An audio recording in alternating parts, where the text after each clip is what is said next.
কম খরচে পুরী ভ্রমণ করতে চান, তাও আবার 3 রাত 4 দিন, তাহলে ভিডিওটি স্কিপ না করে সম্পূর্ণ দেখুন। ভিডিওটি আপনার জন্য।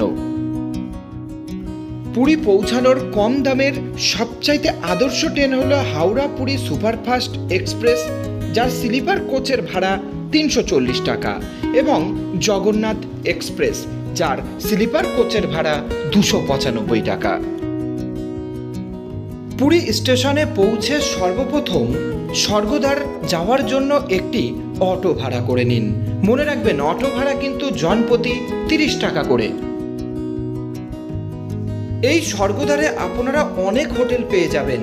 স্বর্গদ্বারের কয়েকটি বাজেট ফ্রেন্ডলি হোটেলের নাম ও ফোন নাম্বার মোবাইল স্ক্রিনে দেওয়া হলো, আপনারা সরাসরি ফোন করে যোগাযোগ করে নিন।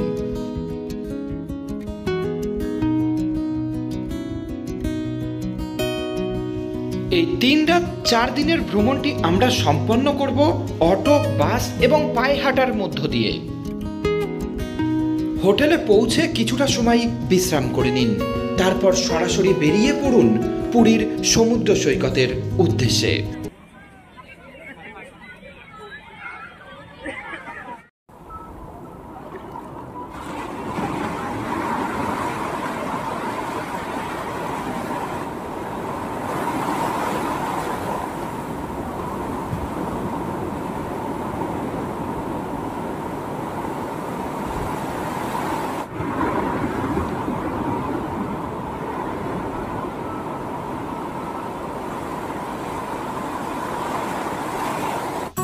সকালবেলার সমুদ্রের এই অপরূপ সৌন্দর্য উপভোগ করার পর এখান থেকেই কিছু খাওয়া দাওয়া করে নিয়ে পুরীর লোকাল সাইট সিনের জন্য আমাদের একটি অটো ভাড়া করতে হবে।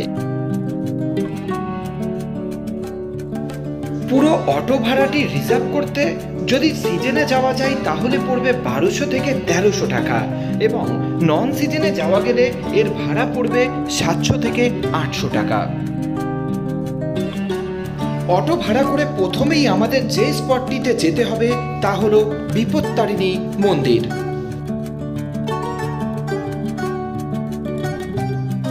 এই মন্দিরটি স্বর্গদ্বার সমুদ্র সৈকতের একদম পাশেই অবস্থিত। আপনারা চাইলে এই মন্দিরটি পায়ে হেঁটেও দর্শন করতে পারেন।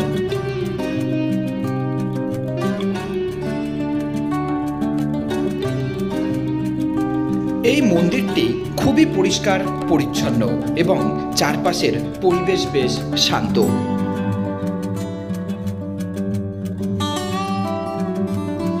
এখানে মা বিপত্তারিণীর নিত্য পূজা করা হয়ে থাকে।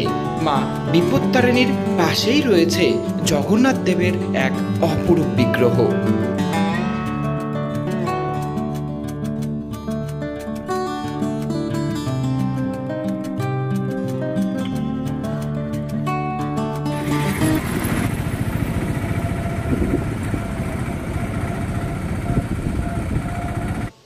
দ্বিতীয় যে স্পটটিতে আমরা এবার যাব তা হলো ওমকারেশ্বর মন্দির, যা ভগবান শিবের উদ্দেশ্যে উৎসর্গীকৃত।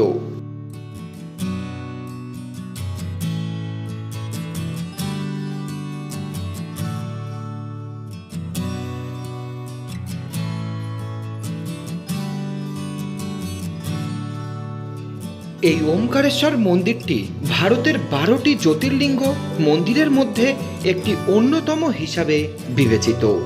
মন্দিরটি খোলা থাকে সকাল 7টা থেকে রাত্রি 8টা পর্যন্ত।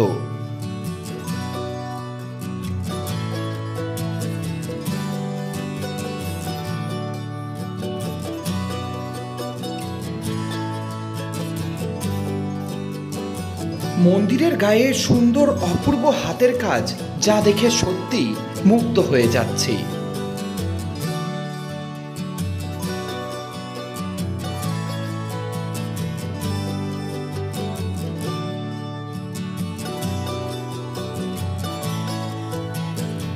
এই মন্দির জুড়ে রয়েছে ভগবান বিষ্ণু, মহালক্ষ্মী, নরসিংহ, পঞ্চমুখী হনুমান, রাধাকৃষ্ণের অপূর্ব বিগ্রহ।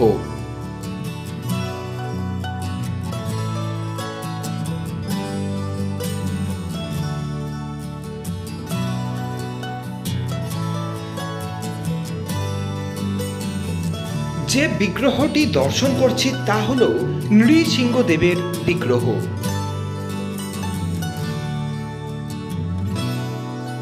নৃসিংহদেবের বিগ্রহের ঠিক পাশেই রয়েছে লক্ষ্মী মাতার এক অপূর্ব বিগ্রহ।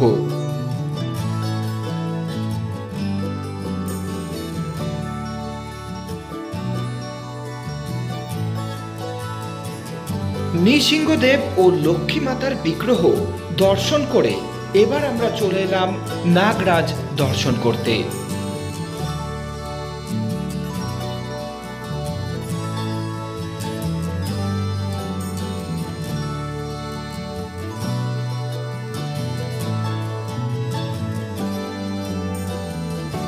নাগরাজ বিগ্রহটির পাশেই রয়েছে বলরাম, সুভদ্রা, জগন্নাথের এক অপূর্ব বিগ্রহ।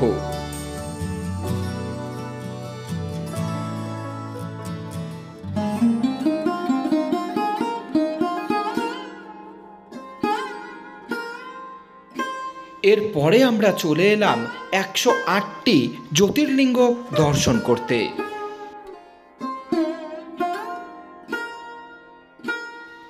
পুরী মানে হয়তো অনেকেই জানে জগন্নাথ দেবের মন্দির, কোণারক সূর্য মন্দির, উদয়গিরি, ধবলগিরি কিংবা নন্দনকানন।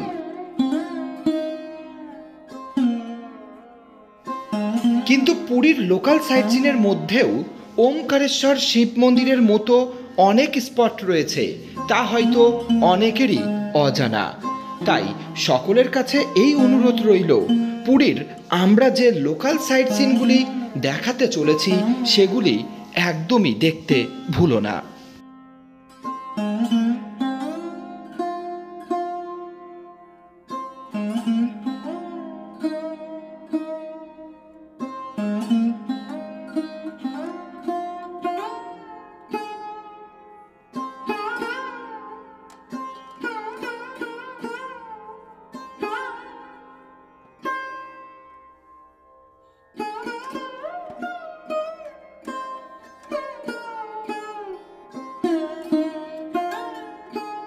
এই বিগ্রহটিকে যদি আমরা ভালোভাবে লক্ষ্য করি তাহলে ভগবান কৃষ্ণের বিভিন্ন অবতারের রূপকে আমরা প্রত্যক্ষ করতে পারব।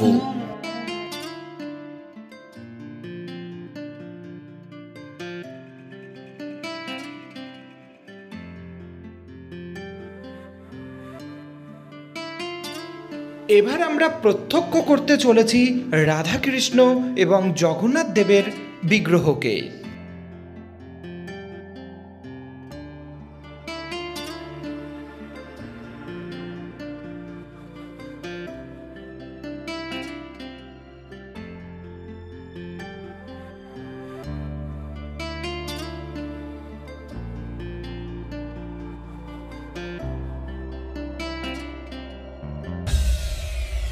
রাধাকৃষ্ণের দোলনায় বসে দোল খাওয়ার এই অপরূপ বিগ্রহটি যেন সত্যি জীবন্ত। এই ছিল আমাদের দ্বিতীয় স্পট ওমকারেশ্বর মন্দির। আশা করছি মন্দিরটি তোমাদের খুবই ভালো লেগেছে। ওমকারেশ্বর মন্দির তো দর্শন করা হয়ে গেল, এবার আমাদের যেতে হবে আরও একটি মন্দির মার্কেন্ডেশ্বরে।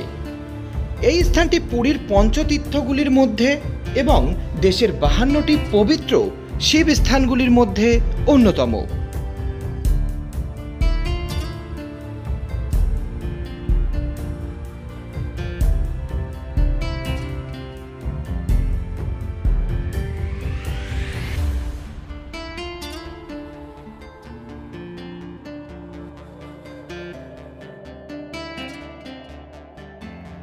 মার্কেন্ডেশ্বর মন্দির হলো এমন একটি পবিত্র স্থান যেখানে ঋষি মার্কেন্ডেই ভগবান শিবের ধ্যান করেছিলেন।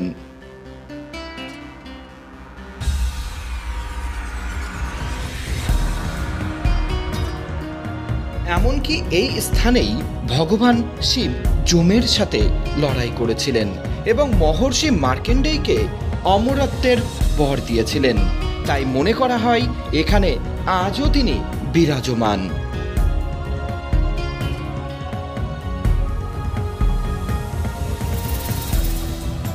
প্রতিটি শিল্পকলা, স্থাপত্য, ভাস্কর্য প্রভৃতির পেছনে যে নানান অলৌকিক পৌরাণিক কাহিনী জড়িত রয়েছে তা হয়তো পুরীর এই লোকাল সাইট সিনগুলি দর্শন না করলে জানতেই পারতাম না।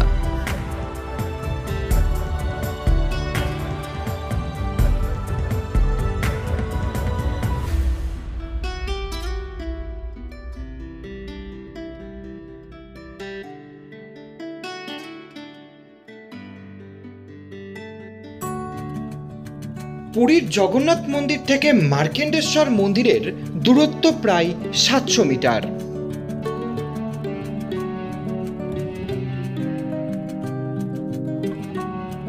জন্মাষ্টমী, রাখি পূর্ণিমা, শিবরাত্রি, নরসিংহ চতুর্দশী ইত্যাদি দিনে এই মন্দিরে বিশেষ পূজার ব্যবস্থা করা হয়ে থাকে।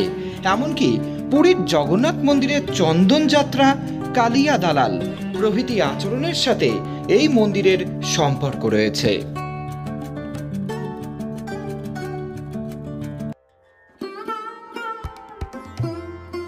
মার্কেন্ডেশ্বর মন্দির দর্শন করার পর আমরা চলে এলাম পুরীর লোকাল সাইট সিনগুলির মধ্যে একটি অন্যতম স্থান গৌড় বিহার আশ্রমে, যা কিন্তু গুপ্ত বৃন্দাবন নামেও পরিচিত।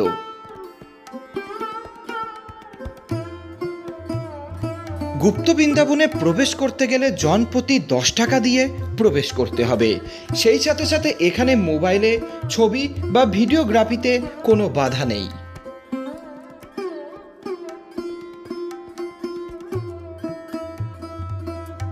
এখানকার বিশেষত্ব হলো এখানে শৈব ও বৈষ্ণব ধর্মের বেশিরভাগ দেবদেবীকে অতি সুন্দরভাবে সাজানো রয়েছে, যা দেখে প্রতিটি দেবদেবীর বিগ্রহকে জীবন্ত বলে মানতে বাধ্য হতেই হবে।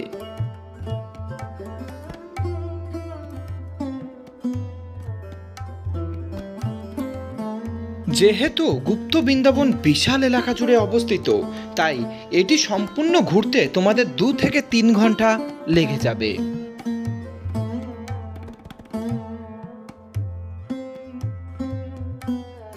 ভগবান শ্রীকৃষ্ণ ও মহাপ্রভু চৈতন্যদেবের আলিঙ্গনের এই বিগ্রহটি সত্যিই অপূর্ব।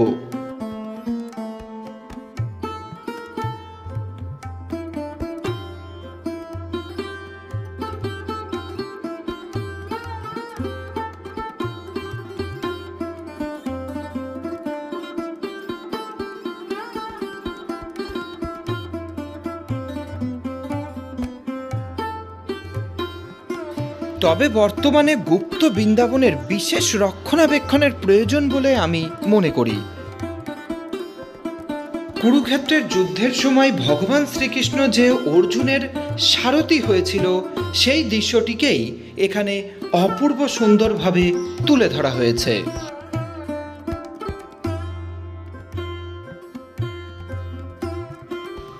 এখন আমরা দেখতে পাচ্ছি চৈতন্য মহাপ্রভুর এক অপূর্ব বিগ্রহকে। চৈতন্য মহাপ্রভুর বিগ্রহের ঠিক পাশেই রয়েছে বিদ্যার দেবী মা সরস্বতী।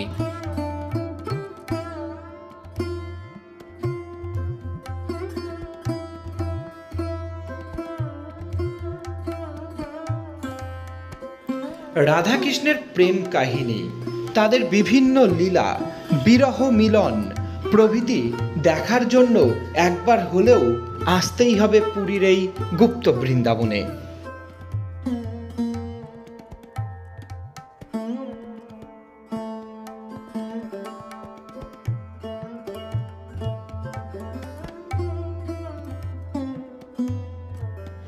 সত্যি পুরীর এই লোকাল সাইট সিনগুলি ঘুরে যেন অনেক পৌরাণিক কাহিনী সম্পর্কে জানতে পারছি।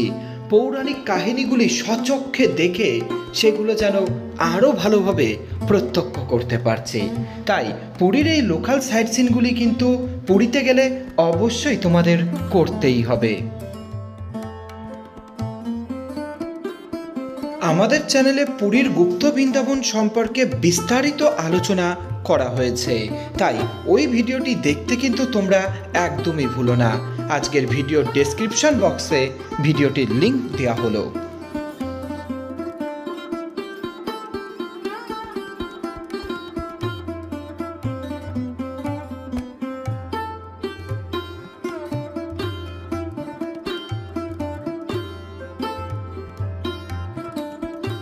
অষ্টসখীর উপস্থিতিতে রাধাকৃষ্ণের আরও একটি প্রেম লীলাকে এখানে ফুটিয়ে তোলা হয়েছে।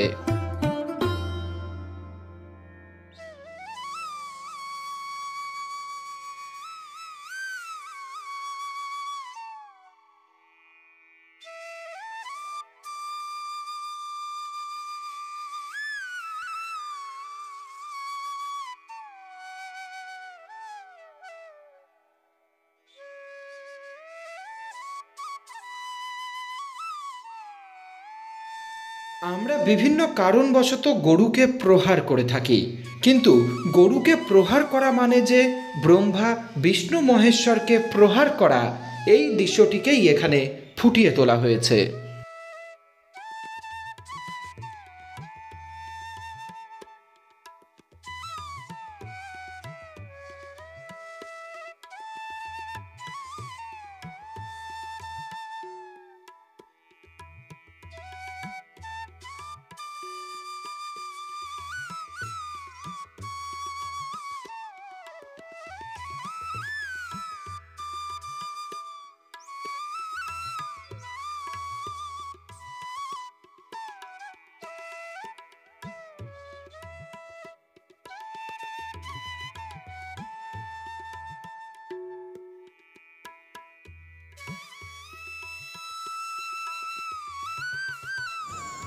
পরবর্তী দৃশ্যটি হলো সমুদ্র মন্থন।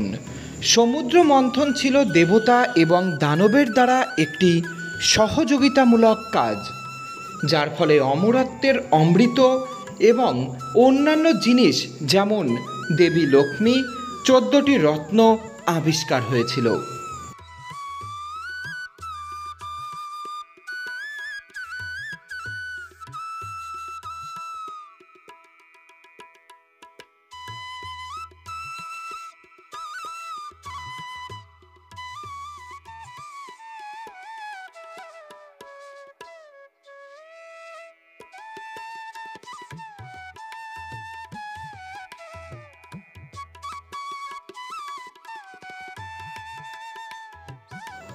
পরবর্তী দৃশ্যটিতে ফুটিয়ে তোলা হয়েছে কিভাবে চৈতন্য মহাপ্রভু দেহত্যাগের সময় মাটিতে লুটিয়ে পড়েছেন এবং তা দেখে তার এক করুণ শিষ্য অঝরে শুধু কেঁদেই চলেছেন।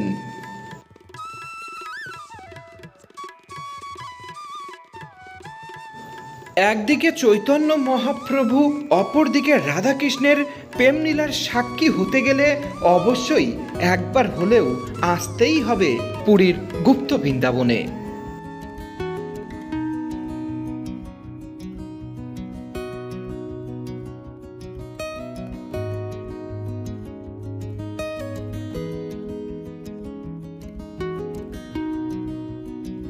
এর পরবর্তী স্থানটি হল নরেন্দ্র সরোবর, যা পুরীর জগন্নাথ মন্দিরের উত্তর পূর্বে এবং জগন্নাথ বল্লভ বাগানের পাশে অবস্থিত।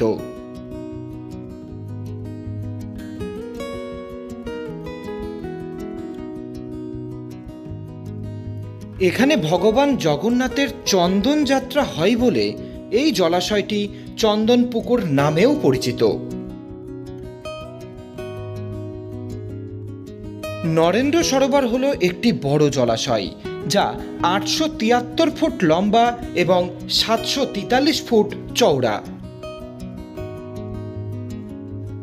এই নরেন্দ্র সরোবরেই শ্রী চৈতন্য মহাপ্রভু তার সহযোগীদের সাথে 500 বছর আগে ভগবান জগন্নাথের চন্দন যাত্রা উৎসবের সময় জলের বিনোদন উপভোগ করেছিলেন।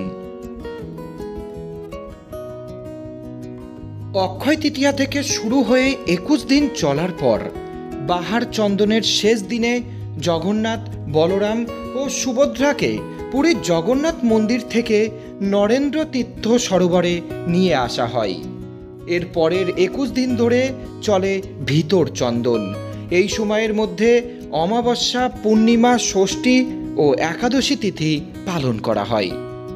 প্রশ্ন হতে পারে, কেন পালন করা হয় চন্দন যাত্রা? আসলে প্রচলিত বিশ্বাস অনুসারে মনে করা হয় যে বৈশাখ ও জ্যৈষ্ঠ মাসের প্রচণ্ড গরমে কষ্ট পান জগন্নাথ দেব। এই গরম থেকে তাকে রেহাই দিতে তার গায়ে চন্দন লেপন করা হয়। এছাড়াও 42 দিন ধরে চলা চন্দন যাত্রায় 3 ভাই বোনকে ঠান্ডা রাখতে আরও নানাবিধ আয়োজন করা হয়। জগন্নাথ দেবের চন্দন যাত্রার সাক্ষী হতে গেলে অক্ষয় তৃতীয়ার দিনে একবার হলেও ঘুরে আসুন পুরীতে।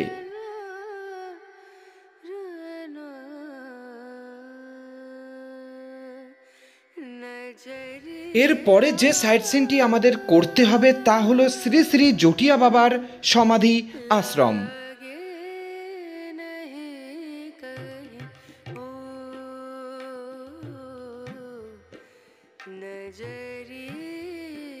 শ্রী শ্রী জটিয়া বাবার প্রকৃত নাম বিজয় কৃষ্ণ গোস্বামী।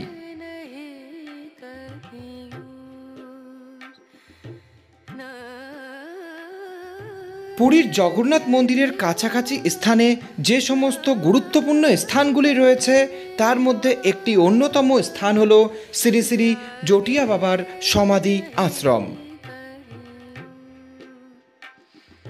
এই আশ্রমে প্রবেশ করতে গেলে কোনো প্রবেশ মূল্য লাগে না, তবে এই আশ্রমটির ভেতরে ভিডিও ক্যামেরা অ্যালাউ না থাকার জন্য আমরা সমাধিক্ষেত্রটি তোমাদের দেখাতে পারলাম না। শ্রী শ্রী জটিয়া বাবা আশ্রমটির ঠিক বিপরীত দিকেই রয়েছে কুলদানন্দ ব্রহ্মচারী আশ্রম।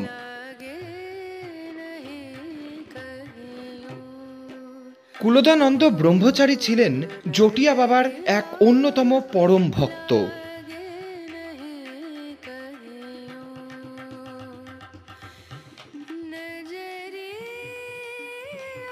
পুরীর জগন্নাথ দেবের মন্দির থেকে এই দুটি আশ্রমের দূরত্ব মাত্র 1.5 কিলোমিটার।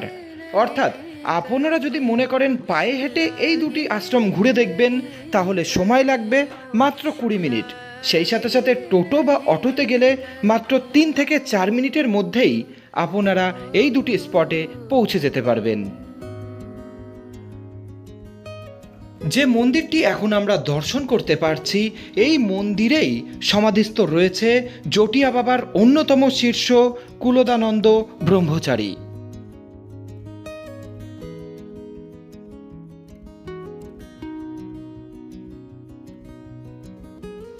এটিই হলো কুলদানন্দ ব্রহ্মচারীর সমাধি ক্ষেত্র। পুরীতে যদি আপনারা ঘুরতে আসেন অবশ্যই এই দুটি আশ্রমে আসতে কিন্তু ভুলবেন না।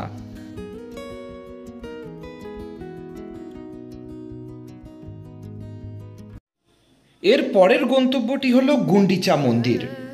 পুরীর রাজপথের 2 প্রান্তে অবস্থিত 2 মন্দির। এক প্রান্তে প্রভু জগন্নাথের শ্রীক্ষেত্র, অপরদিকে রয়েছে গুন্ডিচা মন্দির। এই গুন্ডিচাই জগন্নাথ, বলরাম ও সুভদ্রার মাসি বলে পরিচিত। এই মন্দিরটির চারদিকে সুদৃশ্য বাগান দিয়ে ঘেরা। অনেকেই তাই এই মন্দিরকে জগন্নাথের বাগান বাড়ি বলে থাকেন। হালকা ধূসর বেলে পাথরে তৈরি এই মন্দিরে কলিঙ্গ স্থাপত্য শৈলীর উৎকৃষ্ট নিদর্শন ধরা পড়ে। মন্দিরের 4টি অংশ। একেবারে অন্দরে রয়েছে গর্ভগৃহ, যেখানে রথের সময় প্রভু জগন্নাথ অবস্থান করেন। বাইরে সমাবেশ দালাল ও নাট মন্দির। এছাড়া রয়েছে একটি ভোগ মণ্ডপ। এই মন্দিরটির পশ্চিম প্রান্তে রয়েছে একটি বিশাল দরজা। এই দরজা দিয়েই জগন্নাথ দেবের মূর্তি রথে থেকে নামিয়ে গুন্ডিচা মন্দিরে প্রবেশ করানো হয়। আর ঠিক উল্টো দিকে আরও একটি দরজা রয়েছে। পূর্ব দিকের ওই দরজা দিয়েই ত্রিমূর্তিকে পুনরায় রথে তোলা হয়। বর্তমানে মন্দিরের কাজকর্ম চলার জন্য মন্দিরটি বন্ধ থাকায় ভেতরের ছবি আমরা তোমাদের দেখাতে পারলাম না। এবার চলুন ঘুরে আসি জাপানিজ টেম্পেলে। না, জাপান যেতে হবে না, পুরীতেই কিন্তু রয়েছে জাপানিজ টেম্পেল। মন্দিরটির সম্মুখ ভাগেই রয়েছে একটি বিশাল বৌদ্ধ মন্দির। আপনারা এই বিগ্রহটিকে দর্শন করুন।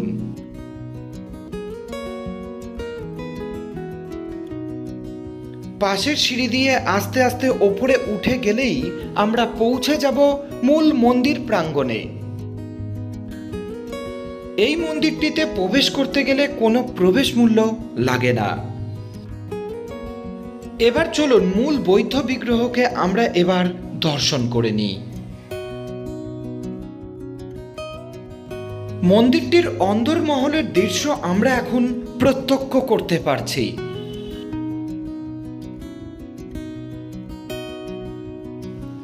গৌতম বুদ্ধের এই বিগ্রহগুলি দেখলে মনে হচ্ছে যেন প্রতিটি বিগ্রহই জীবন্ত।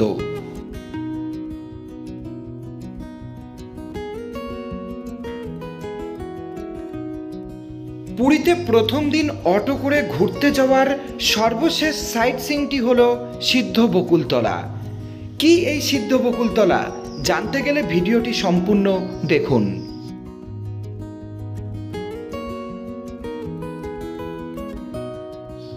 এই স্থানটিতেই মহাপ্রভুর পদধূলি পড়েছিল। শুধু তাই নয়, আরও অনেক অলৌকিক ঘটনার সাক্ষী হলো সিদ্ধ বকুলতলা।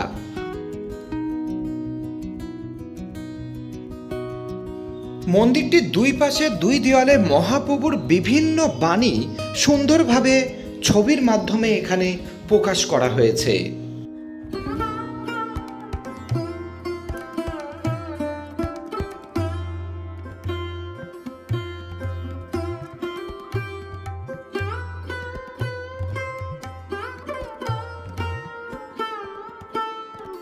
মন্দিরটির এই সূক্ষ্ম সূক্ষ্ম হাতের কাজ আপনার মনকে আকৃষ্ট করবেই করবে। তাই পুরীতে ঘুরতে গেলে অবশ্যই সিদ্ধ বকুলতলা ঘুরতে কিন্তু একদমই ভুলবেন না।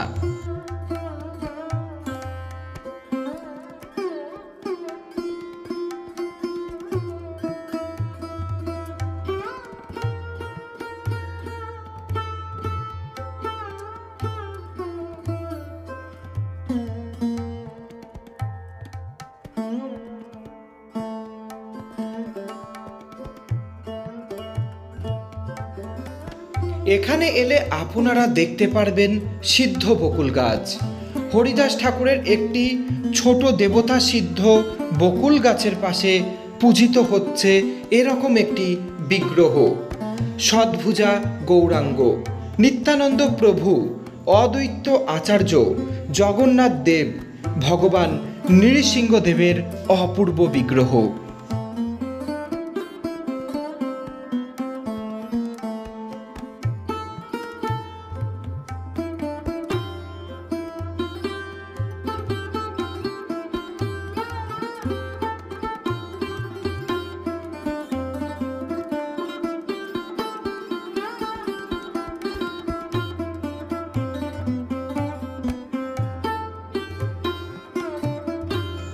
চলুন এবার আমরা দর্শন করে নিই ষড়ভুজ গৌরাঙ্গের অপরূপ বিগ্রহটিকে।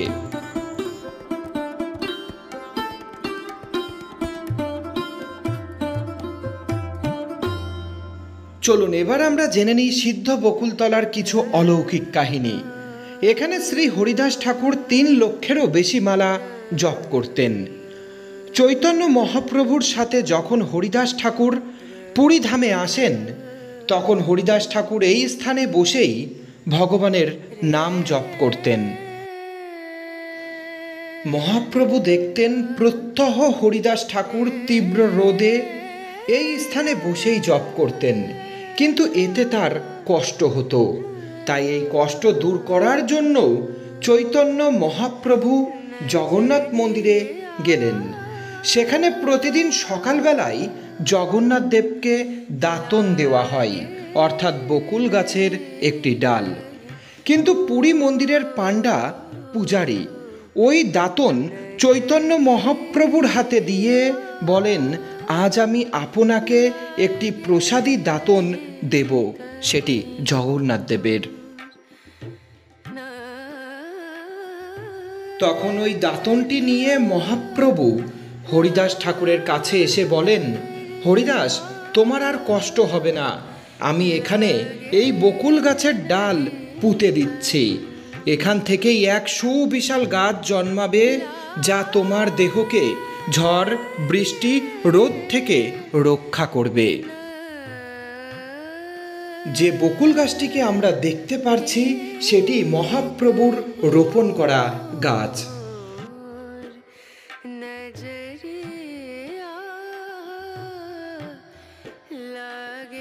গাছটি যদি আমরা ভালোভাবে লক্ষ্য করি তাহলে আমরা দেখতে পারবো মূল কাণ্ডটি এখানে একেবারেই ভগ্নদশা, তাও গাছটি দিনের পর দিন একইভাবে রয়ে গেছে।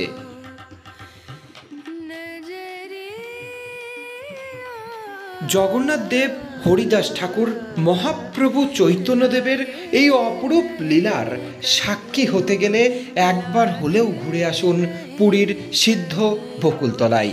যারা ভগবানের অস্তিত্বকে প্রাধান্য দিতে চায় না তাদের একবার হলেও ঘুরে আসা দরকার পুরীর এই সিদ্ধ বকুলতলায়। হয়তো অনেক জায়গায় ঘুরেছি বা ভবিষ্যতেও ঘুরব, তবে পুরীর এই লোকাল সাইট সিনগুলি থেকে যা জানতে পারলাম, যা দেখলাম তা কোনোদিনই হয়তো ভুলতে পারবো না।